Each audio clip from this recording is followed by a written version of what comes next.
Good evening. Welcome to South Asia Newsline. I'm Arjun Chaudhary. Here are the top stories we're tracking for you on Friday, the 12th of September.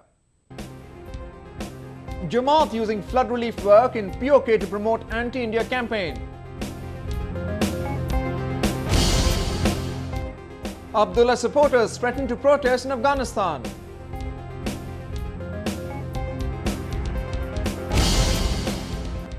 And Bollywood sets out on finding love and finding Fanny.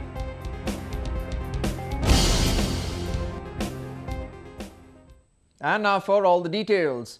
Islamabad has rejected reports that India had arrested a Sri Lankan national allegedly working for Pakistan's intelligence agency. Pakistan Foreign Ministry spokesperson Tasneem Aslam on Thursday denied claims, saying that Colombo had not confirmed the arrest. India's National Investigative Agency arrested Arun Selvarajan, a Sri Lankan from southern Chennai, on Wednesday. He was accused of giving sensitive information to his handler in Pakistan High Commission office in Colombo. This was the second time a Sri Lankan was nabbed in recent months for alleged espionage of Pakistan via its diplomatic mission in Colombo.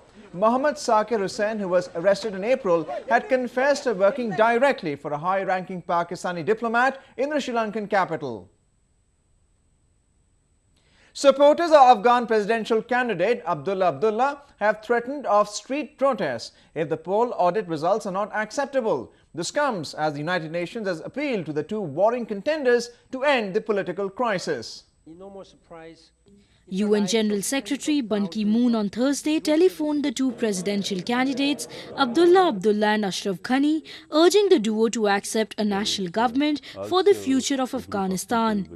He also assured the two that the ongoing UN-monitored election audit was robust, comprehensive and consistent with international best practices.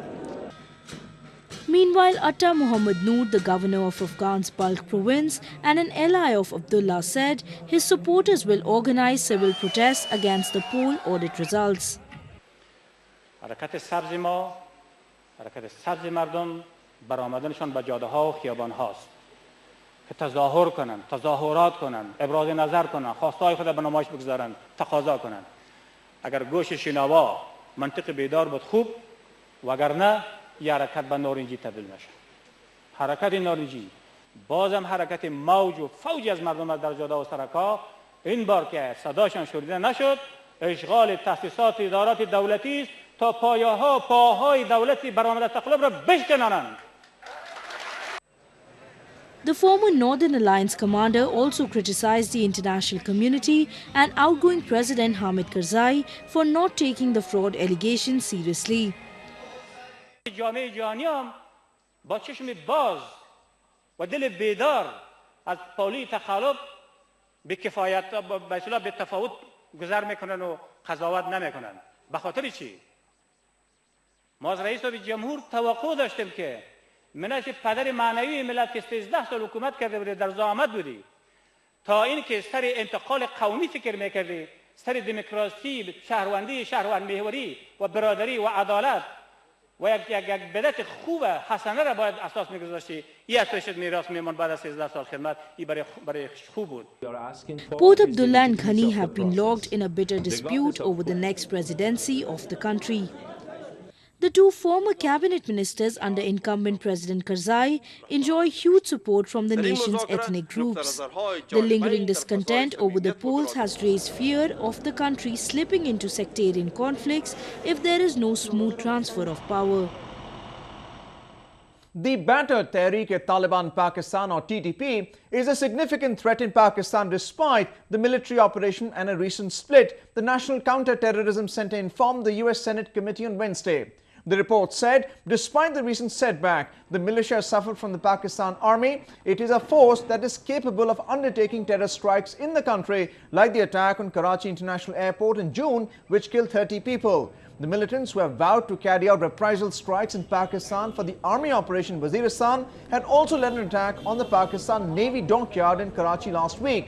The report also says that Pakistan-based terror outfit Lashkar-e-Taiba poses a threat to the US and other Western countries apart from neighboring India. On to some other developments now. The flood situation in Pakistan continues to be worsening after more areas got submerged on Friday. This comes as the water started receding in India's Jammu and Kashmir, where army teams are continuing their rescue operation. Rescue teams stepped up their relief work as flood waters began receding in India's Jammu and Kashmir. In one of the biggest relief operations in the country ever, the Indian Army and National Disaster Management Authority, which has deployed about 30,000 troops, have rescued more than 100,000 people by Friday. The military has also built a number of temporary bridges across the flood-hit valley, where the traffic and communication has been cut off for days. Rescue helicopters, which continue to airdrop food and other essentials to the victims, have airlifted 96,000 tourists and locals caught in unexpected flooding. Many, however, still await help. Government की तरफ से अभी तक हमें तो 2-2 kilo चावल और 1-1 kilo आटा और जई मिला, और उसके लिए रहने के लिए कोई व्यवस्था नहीं, कोई टेंट शेंट वगैरह अभी तक कुछ भी नहीं मिला हुआ है, और हम लोग ऐसे ही जंगलों में रह रहे हैं. While the flooding in India showed signs of improving, situation in neighboring Pakistan continued to be bleak. With incessant rains leading to overflowing of River Chenab, waters entered areas of Multan, inundating more than 100 villages on Thursday. Authorities fear that areas of Muzaffargarh, Khanewal, Jangan Toba, Tek Singh will also be hit in the coming days. As the rescue operation is on in flooded Kashmir Valley on both sides of India and Pakistan, terror outfits are being given a free hand in Pakistan-occupied Kashmir or POK to carry out relief work. A report. Despite Pakistan rejecting allegations that it outrightly exports terror to neighbouring India from its occupied part of Kashmir, it has allowed Jamaat Dawa or JUD to work freely in POK yet again. With thousands stranded in the flood-ravaged Himalayan valley, locals blame the Pakistani government for not doing enough to help the affected people in the remote region. And taking advantage of the vulnerable situation, the JUD and its chief Hafiz Saeed have sprung into action to provide relief. JUD, which is trying to fill in for the absence of government agencies on the rescue front, is regularly distributing subsidized food and necessary items to relief camps there.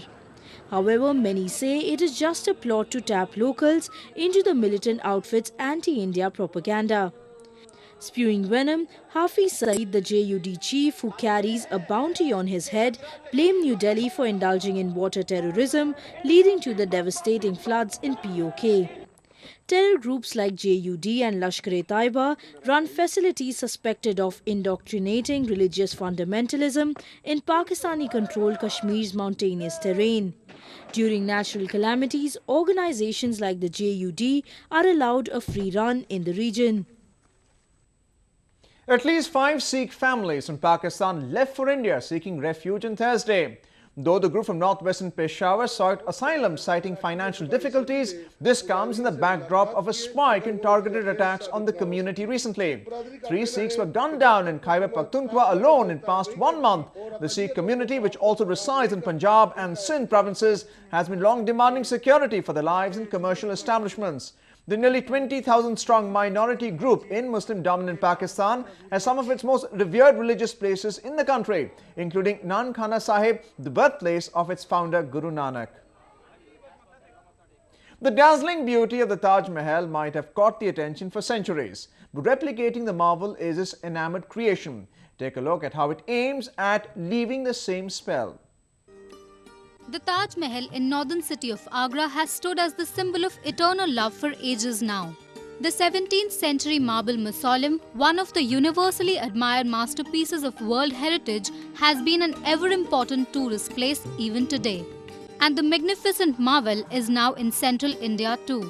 While the actual Taj was built by Mughal Emperor Shah Jahan, its replica, 1/100th the size of the original, is a work by a gem trader in Bhopal. Hanif Syed, along with his team of some 35 craftsmen, began working on the miniature version some 17 months ago. Syed aims at an entry into the world records with his version of Taj, which is made with gold, silver and diamonds. हमने हूबहू असली ताजमहल की mirror image इसको बनाया है. पूरा total हमारा Taj Mahal handmade है. सबसे बड़ी बात, हिंदुस्तान का आर्ट जो सबसे महंगा और शायद ये वर्ल्ड रिकॉर्ड हो रहा है दुनिया में. हम Guinness book of world record के लिए भी इनको कोशिश करने वाले हैं और ये लगभग 30,000 पार्टों में बना है। इसकी एक एक दीवार, एक एक बेल, एक एक फूल, एक एक पत्ती, न इसमें कोई फूल पत्ती है कम या न ज़्यादा, बिल्कुल आबेहूब हमने इनको बनाया है। The replica has used 881 pounds of silver, 22 pounds of gold and 8 diamonds and has 32 doors and 25 vases. ये ताजमहल प्रोजेक्ट पे अभी हम काम कर रहे हैं और इस हमारी पूरी एक टीम है। टीम में तकरीबन 35 लोग हैं। उसमें सबसे खास बात यह है कि इसमें एक भी पढ़ा लिखा या इंजीनियर लेवल का आदमी नहीं है, ग्रेजुएट नहीं है। फिर भी इतना बड़ा जो काम है, मिरर इमेज का काम है, मतलब एक मिनिएचर बनाने का काम है और जैसा ताजमहल आगरा का है वैसा ही बनाना है, उसमें कोई कॉम्प्रोमाइज नहीं होना चाहिए। The miniature Taj has been approved by the Superintendent Archaeologist K.K. Mohammed and is being seen as a revival of Mughal-era craftsmanship. The makers now plan to put it on public display soon and also sell it in the international market for $17 million. Bollywood this weekend sets out on a journey to explore long-lost love. And giving wings to the tryst is a set of 5 powerhouse performers. Will they reach their destination? Take a look.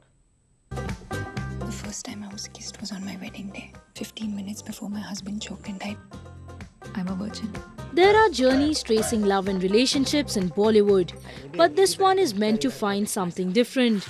Bollywood's iconic actors Nasiruddin Shah, Dimple Kapadia and Pankaj Kapoor team up for the first time with current heartthrobs Arjun Kapoor and Deepika Padukone in one of the year's most awaited films, Finding Fanny. In good hands, father.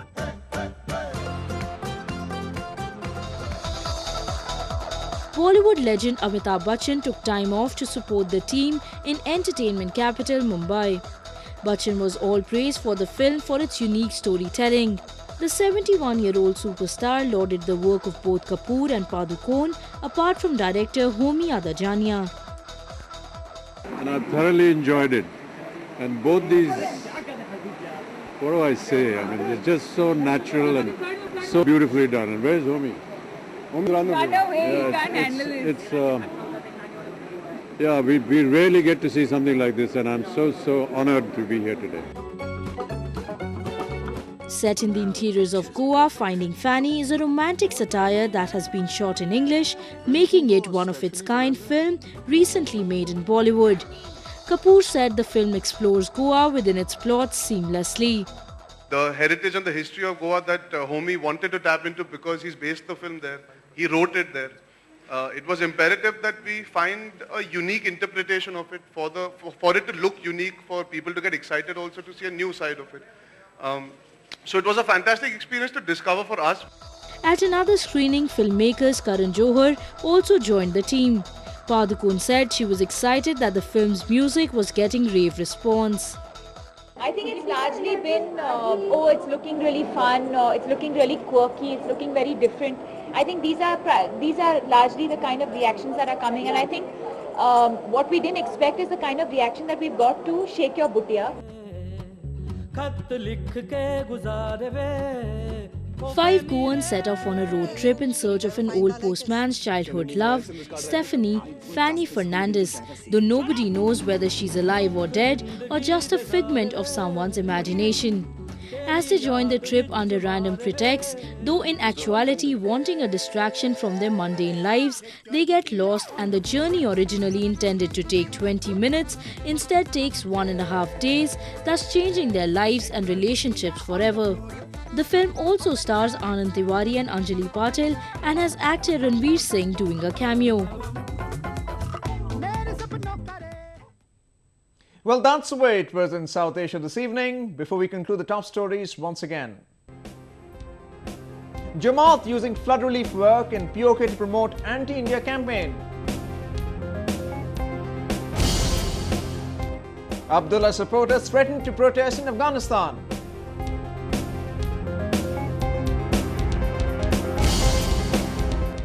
And Bollywood sets out on finding love and finding Fanny.